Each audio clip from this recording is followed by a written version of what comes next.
And welcome back to my channel. ഇന്ന് ഞാൻ ഇട്ടിരിക്കുന്ന ഒരു ഫ്രൈഡ് റൈസിൻ്റെ ഒരു റെസിപ്പി വീഡിയോ ആണ്. ഞാൻ എൻ്റെ ബ്രദറിൻ്റെ വീട്ടിൽ ഇന്ത്യയിൽ നിന്ന സമയത്ത് ഞാൻ ഒരു റെസിപ്പി കണ്ടുപിടിച്ചായിരുന്നു, പെട്ടെന്ന് ഞങ്ങൾക്ക് ഉണ്ടാക്കി കഴിക്കാനായിട്ട് വേണ്ടിയുള്ളത്. അപ്പം ഇത് ശരിക്കും പറഞ്ഞാൽ പെട്ടെന്ന് ഉണ്ടാക്കാൻ പറ്റുന്ന ഒരു റെസിപ്പിയുമാണ്, കുറേ ടേസ്റ്റിയാണ്. തീർച്ചയായിട്ടും ട്രൈ ചെയ്ത് നോക്കണം. അതുകൊണ്ടാണ് ഈ വീഡിയോ ഒരു കുട്ടി വീഡിയോ ആണ്, ഒത്തിരി സമയം എടുക്കത്തൊന്നുമില്ല. പെട്ടെന്ന് നിങ്ങൾക്ക് ആ റെസിപ്പി കാണാം. എളുപ്പം നമ്മുടെ വീട്ടിലുള്ള സാധനം കൊണ്ട് തന്നെ നിങ്ങൾക്ക് പെട്ടെന്ന് ഉണ്ടാക്കാവുന്നതേ ഉള്ളൂ. അപ്പം ഉറപ്പായിട്ടും ട്രൈ ചെയ്ത് നോക്കൂ. പിന്നെ ട്രൈ ചെയ്ത് കഴിഞ്ഞാൽ ഇഷ്ടപ്പെട്ടെങ്കിൽ എന്നെ അറിയിക്കണം. അപ്പോൾ ഇനി നമ്മുടെ വീഡിയോയിലോട്ട് കിടക്കാം.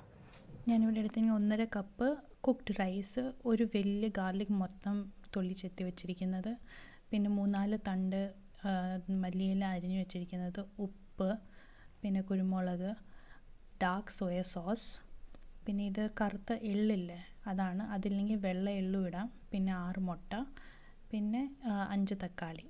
ഇത്രയും മാത്രം സംഭവങ്ങൾ മതി. ഇത് ആദ്യം നമ്മളെല്ലാം നല്ലപോലെ ഇങ്ങനെ ക്യൂബ്സിൽ കട്ട് ചെയ്ത് വെച്ചോളൂ. ഇനിയും വേറെ ഏതെങ്കിലും വെജിറ്റബിൾസ് ആഡ് ചെയ്യണമെന്ന് ആഗ്രഹം ഉണ്ടെങ്കിൽ ഇടാം. ഞങ്ങൾ പക്ഷേ ഇത് പെട്ടെന്ന് ഉണ്ടാക്കുന്ന സംഭവമല്ല, അപ്പോൾ ഒത്തിരി ഇൻഗ്രീഡിയൻസ് ഒന്നും വേണ്ടല്ലോ, അതുകൊണ്ട് ഞങ്ങൾ ഇത്രയും മാത്രമേ എടുത്തുള്ളൂ. അപ്പം എല്ലാം വെജിറ്റബിൾസ് നല്ല കുരുകുരാന്ന് അരിഞ്ഞു വെക്കണം. എന്നിട്ട് നമ്മളൊരു വോക്ക് എടുക്കണം, അതിൻ്റെ അകത്തോട്ട് എണ്ണ ഒഴിക്കണം, അതിൻ്റെ അകത്തോട്ട് നമ്മൾ ഈ സെസമി സീഡ് ഇടണം. എണ്ണ കൂടുതൽ തന്നെ വേണം, എന്തെങ്കിലും നമ്മൾ ഫ്രൈഡ് റൈസാണ് ഇടുന്നത്. പിന്നെ ഞങ്ങൾ വെളുത്തുള്ളി ഒത്തിരി എടുക്കും, എന്നാൽ ഞങ്ങൾക്ക് വെളുത്തുള്ളിയുടെ ആ ഫ്ലേവർ ഭയങ്കര ഇഷ്ടമാണ്. നിങ്ങളും ഇതേപോലെ തന്നെ വെളുത്തുള്ളി ഇട്ട് തന്നെ ഉണ്ടാക്കി നോക്കൂ, നല്ലൊരു ടേസ്റ്റാണ്. എന്നിട്ട് അതിൻ്റെ അകത്തോട്ട് തന്നെ മല്ലിയിലയും കൂടെ ഇടും, ഇച്ചിരി ഒന്ന് സോട്ടേ ചെയ്യും. അപ്പം വെളുത്തുള്ളി ഇടുമ്പോഴത്തേക്ക് തീ ഇച്ചിരി മീഡിയമിൽ വെച്ചാൽ മതി. ഫുൾ ടൈമിൽ നമുക്ക് കൂട്ടോ കുറയ്ക്കോ ഒന്നും വേണ്ട, മീഡിയം ഫ്ലെയിമിൽ തന്നെ ഫുൾ സ്റ്റാർട്ടിങ് തൊട്ട് കുക്ക് ചെയ്തുകൊണ്ടിരുന്നാൽ മതി. ആ ടൊമാറ്റോ അവിടെ കുക്കാവുന്ന സമയത്ത് നമുക്ക് ഈ അരി, ഇത് തലേദിവസത്തെ അരിയാണ് ഞങ്ങൾ കുക്ക് ചെയ്ത് വെച്ചിരിക്കുന്നത്, അത് ഞാൻ പൊടിച്ചെടുത്ത് മാറ്റി വെക്കും. നിങ്ങൾ അന്ന് തന്നെ ഉണ്ടാക്കുന്ന അരിയാണെങ്കിലും കുഴപ്പമില്ല, പക്ഷെ നേരത്തെ ഉണ്ടാക്കി അതൊന്ന് തണുപ്പിച്ച് വെച്ചാൽ മാത്രം മതി. ഇപ്പോൾ ഈ മിക്സിലോട്ട് നമ്മൾ ആവശ്യത്തിനുള്ള ഉപ്പും കുരുമുളകും ഇട്ട് കൊടുക്കുകയാണ്. സോയ സോസ് 2 വലിയ ടേബിൾ സ്പൂണാണ് ഒഴിച്ചിരിക്കുന്നത്. എന്നിട്ട് അത് ഇത്രയും മാത്രമേ അതിൻ്റെ അകത്തുള്ള മസാല. അപ്പം ഇതിനകത്തോട്ട് നമ്മൾ ആ റൈസൊക്കെ ഇട്ടിട്ട് നല്ലപോലെ മിക്സ് ചെയ്തെടുക്കും. അപ്പം ആ സോയ സോസിൻ്റെ ഫ്ലേവറാണ് നമ്മൾ വരുത്തുന്നത് ഇതിനകത്ത് മൊത്തം. ആക്ച്വലി ചൈനീസ് ഫ്രൈഡ് റൈസിനകത്ത് അവർ സോയ സോസാണ് ഇടുന്നത്, അപ്പം നമ്മൾ ഇതിനകത്തും സോയ സോസിൻ്റെ ഫ്ലേവറാണ് മൊത്തം വരുത്തിയിരിക്കുന്നത്. അപ്പം ഇതേപോലെ തന്നെ ഉണ്ടാക്കണം. ഇത്രയും സിമ്പിൾ റെസിപ്പിയാണ്. അപ്പം മുട്ട വേണ്ടാത്തവർക്ക് ഇത്രയേ ഉള്ളൂ റെസിപ്പി കേട്ടോ.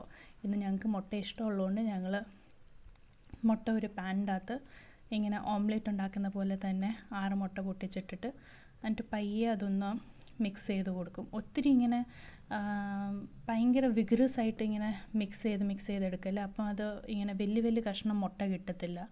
അപ്പം നമുക്ക് ഫ്രൈഡ് റൈസ് ആയിരിക്കുമ്പോൾ ഇച്ചിരി വലിയ കഷ്ണം മുട്ട ഇരിക്കുന്നതാണ് ഞങ്ങൾക്ക് ഇഷ്ടം. ഞങ്ങൾക്ക് അതിൻ്റെ വലിയ പീസസ് ആയിട്ട് കിട്ടുന്നതാണ് ഞങ്ങൾക്ക് ഇഷ്ടം. അപ്പോൾ ഞാൻ ഒത്തിരി ഇങ്ങനെ മിക്സ് ചെയ്യത്തില്ല, ഇച്ചിരി മാത്രം മിക്സ് ചെയ്ത് പയ്യെ അത് കുക്കായി വന്നു കഴിഞ്ഞിട്ട് ആ ഫ്രൈഡ് റൈസിനകത്തോട്ട് ഇടും. അപ്പം ഇത്രേ ഉള്ളൂ ഈ റെസിപ്പി, പെട്ടെന്ന് ഉണ്ടാക്കാൻ പറ്റും. ഇതിനകത്ത് നിങ്ങൾക്ക് അഥവാ ക്യാപ്സിക്കം, മഷ്റൂം എന്തെങ്കിലും ഇടണമെന്ന് ആഗ്രഹം ഉണ്ടെങ്കിൽ ആ ടൊമാറ്റോ സോട്ടേ ചെയ്യുന്ന സമയത്ത് അതും കൂടി ഇടാം. മുട്ടയ്ക്ക് പകരം ചിക്കൻ ഇടാം, സോസേജ് ഇടാം, പിന്നെ എന്താ പറയുക വേറെ എന്തെങ്കിലും പനീർ ഇടാം. അപ്പോൾ അങ്ങനെ പല ഓപ്ഷൻസിൽ എന്ത് വേണേൽ ഇടാം. അപ്പോൾ ഇത്ര ഉള്ളായിരുന്നു റെസിപ്പി. ഞാൻ പറഞ്ഞില്ലേ എളുപ്പമാണെന്ന്, ഇത് ട്രൈ ചെയ്ത് നോക്കൂ. Okay, taste.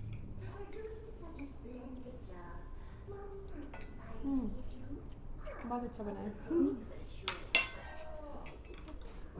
बहुत टेस्टी है। और मटर का चौवा नहीं है ना? इसमें तूने क्या क्या डाला है? उसके लिए वीडियो देखना पड़ेगा. അടിപൊളി സംഭവമാണ്, എല്ലാവരും ട്രൈ ചെയ്ത് നോക്കൂ. बहुत ईजी है बनाने, ഭയങ്കര സിമ്പിൾ റെസിപ്പി, ഭയങ്കര ടേസ്റ്റി. വേറെ കറിയൊന്നും വേണ്ട, വേറെ കറിയും വേണ്ട, ഒന്നും വേണ്ട, ഇത് മാത്രം മതി. ഇതാണ് നമ്മുടെ വീഡിയോഗ്രാഫർ കഴിച്ചിട്ട് പറഞ്ഞു. എന്താ ഇപ്പോൾ പറഞ്ഞേ, പറ.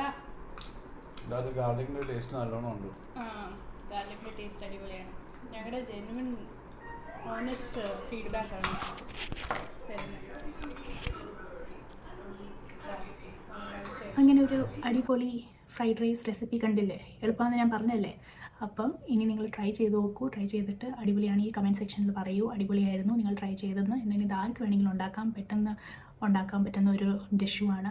അപ്പം ട്രൈ ചെയ്ത് നോക്കണം. ഉറപ്പായിട്ടും ഭയങ്കര ടേസ്റ്റിയാണ്. ഞാൻ ചുമ്മാ പറയുന്നതല്ല, ശരിക്കും നിങ്ങൾ ട്രൈ ചെയ്ത് നോക്കും, അപ്പോൾ മനസ്സിലാവും. അപ്പോൾ അത്രയുള്ളായിരുന്നു ഇന്നത്തേക്ക്. എല്ലാവർക്കും ഈ വീഡിയോ ഇഷ്ടപ്പെട്ടെന്ന് ഞാൻ പ്രതീക്ഷിക്കുന്നു. അടുത്ത വീഡിയോ ആയിട്ട് ഞാൻ തന്നെ വരുന്നതായിരിക്കും. അതുവരെ bye. Don't forget to like, share and subscribe. By.